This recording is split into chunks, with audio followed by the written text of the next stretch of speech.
All right, so turn it from this stock unit into this aftermarket unit. Here are the steps. It should be pretty quick and easy. First step is we need to remove the bezel. You need to tug on it from the bottom right here. Just pull on it. It's gonna sound like something broke, but it won't. Just pull on it just to get it loose, but don't pull the whole thing out yet. And then just work it around, all around, little by little.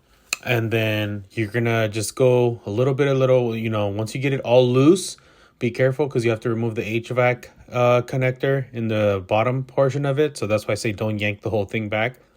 There it is. There's the HVAC connector that controls the climate controls, I should say. And then remove that, put it to the side. Once you get there, we need to remove this, the actual unit with 4 screws. I'm not going to bore you guys with the whole thing, so I'm just going to try to skip through it. Once you've removed all 4 screws, you're going to just pull it out. You're going to disconnect it. There's a bunch of cables back here that are not normally in a stock unit. That's because I have an aftermarket pack unit for enabling reverse camera since I didn't have one. So ignore that. So pretty much this is the stock unit. This is the only thing we're going to focus on.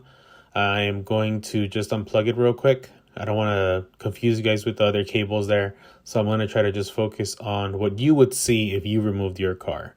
Removed it from your car. So you're going to focus on just this exact one with the red. That's what you're going to see. So we're going to attach that to the system. This is the Scorche system that it comes with. So it just plugs into yours. So you don't have to cut any of the cables in the car.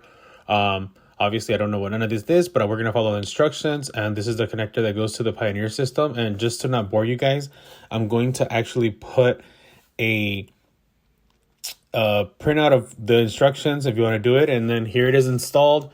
Everything works now as far as audio and climate controls work. It works flawlessly. The only problem is the bottom climate control, the screen brightness tends to be off. It doesn't sync with the actual car. And also the time seems to be 5 to 10 minutes off always, no matter how many times I adjust it.